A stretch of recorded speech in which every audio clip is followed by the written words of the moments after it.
அஸ்ஸலாமு அலைக்கும். SSI pet shop வந்து நான் உங்களாக இருப்பேன் நண்பர்களே. நம்ம சேனலில் தான் முதல் முறையாக பார்க்க நம்ம மறக்காமல் சப்ஸ்கிரைப் பண்ணி சப்போர்ட் பண்ணுங்கள். நம்ம இந்த வீடியோவில் எதை பற்றி பார்க்க போகிறோம் பார்த்தீங்கன்னா, நம்மகிட்ட இப்போ பார்த்தீங்கன்னா தூய சிறுவிடை பெட்டை கோழி 2 சேவல் கோழி, அதாவது இந்த இருக்குது இது பெட்டை, அது சேவல், அதுக்கு அடுத்து பெட்டை, இது சேவல், இதெல்லாம் பெட்டைங்க. 4 பெட்டை 2 சேவல் விற்பனைக்கு இருக்குது. தேவைப்படுற நண்பர்கள் தொடர்பு கொண்டு வாங்கிங்க. இது போல் சிறுவிடைலாம் வேணும்னா நம்ம சேனலை தொடர்ந்து பார்த்துட்டே வாங்க. நல்ல நல்ல சிறுவிடை கோழிகள்லாம் இருக்குது.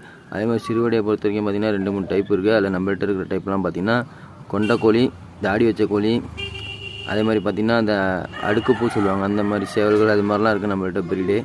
இது மாதிரி வந்து ரேரான ப்ரீடு தான் சிறுவிடையில் பார்த்திங்கன்னா கிடைக்கும் நம்மள்கிட்ட. வேணுங்கிற நண்பர்கள் தொடர்பு கொண்டு வாங்கிக்கலாம். இப்போ இந்த கோழி பார்த்திங்கனாக்கா எல்லாம் 5 மாதத்து விடைங்க. சேவல் வந்து அடுத்த மாதம் அதுக்கு அடுத்த மாதத்தில் கூவ ஆரம்பிச்சிடுவாங்க. கோழிங்களை முட்டை வைக்கிற ஸ்டேஜ் வந்துருச்சு. இந்த கோழி வந்து விற்பனைக்கு இருக்குங்க. தேவைப்படுற நண்பர்கள் மறக்காமல் தொடர்பு கொண்டு வாங்கிக்கலாம். அதே மாதிரி நாளைக்கு பார்த்திங்கன்னா நம்மள்கிட்ட வந்து புதுசாக கப்பீஸ் லேண்ட் ஆகுது, ஃபேன்சி கப்பீஸ். நாளைக்கு புது வீடியோவில் உங்களை சந்தி